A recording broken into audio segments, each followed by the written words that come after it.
Hey guys, we are finishing chapter 10 called Freedom of the Press, and we were left off at the spot where Judy, the reporter, wanted to talk to Mrs. Granger. If Judy really wanted to, she would talk with Mrs. Granger sooner or later. It was sooner. In 3 minutes, Judy Morgan was standing at the doorway of room 12 looking at Mrs. Granger. There were about 15 children sitting at desks scattered around the room, busy writing out their 100 sentences. She knocked, and the teacher and students looked up from their work. "I'm Judy Morgan from the Westfield Gazette, Mrs. Granger. May I have a word with you?" Mrs. Granger stood and came out into the hallway and closed the door. Judy could see past her and saw that every kid in the room was straining to listen. Judy noticed Mrs. Granger's eyes right away, gray, maybe flecked with a little gold and very sharp, but not hard or mean, just bright and strong. The reporter didn't waste words. "So, I hear that you plan to stop the students from using their new word. How goes the battle?" Mrs. Granger did not smile. Her eyes got even brighter. "First of all, it's not a battle. I am merely helping my students see that this foolishness should stop. Such a waste of time and thought. There is no reason to invent a new and useless word. They should each learn to use the words we already have. But of course, all this is just a silly fad, and when you add an E to fad, you get fade. And I predict that this fad will fade." Judy looked up from her notepad and asked, "Any idea on how it all got started?" Mrs. Granger's eyes seemed to almost catch on fire at that question, and she said, "Yes, I have a very good idea of how it all started.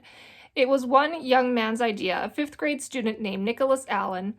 And now you will have to excuse me, Miss Morgan, for I have papers I must grade." And with a brief, firm handshake, Mrs. Granger ended that interview.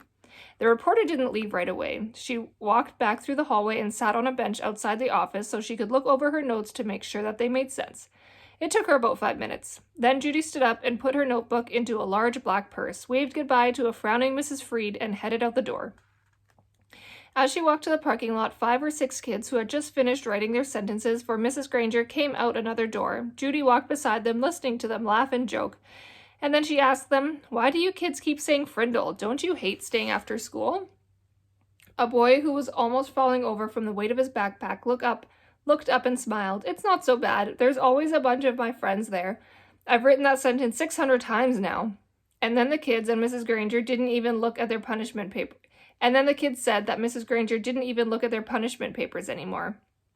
They were sure, because where you were supposed to write, "I am writing this punishment" with a pen, everyone was writing the word Frindle every 4th or 5th sentence. And Mrs. Granger hadn't said anything. One girl bragged that she had written the word Frindle 45 times on her sheets today. She grinned and said, "That's a new record." "And this boy named Nick," Judy asked, "has he got to stay after school too?" The kids giggled, and a tall boy with reddish-brown hair and glasses said, "Mrs. Granger has kept Nick after school so much that everyone thinks she wants to adopt him." The reporter smiled and said, "Do you think I could find Nick and talk to him this afternoon?" The boy looked at Judy for a second and then said, "I don't think Nick would want to talk to you right now. He might say something stupid and get himself in trouble." Then he grinned at his friends. The kids laughed and poked and punched each other and headed off down the block. Judy drove back to her office and started writing. The next morning, a brown envelope arrived at the Gazette offices addressed to Judy Morgan, and below her name was written, "Frindle Story." When Judy opened it, there was a class picture, the 5th grade at Lincoln Elementary School. Mrs. Granger and the 6 other teachers were standing at the ends of the rows, and the kids were dressed neatly, hair all combed. But there was something really odd about that picture. The reporter looked closely and saw that each kid was holding up a pen, and each little mouth was puckered in the same way. She was puzzled for a second, but then she said softly, "Of course, they're all saying Frindle." Written on the back of the picture in neat cursive was, "3rd row, 5th from the left."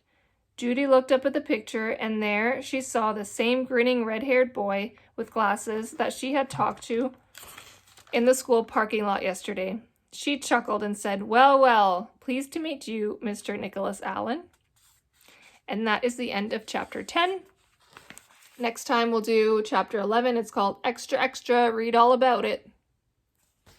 Bye, guys.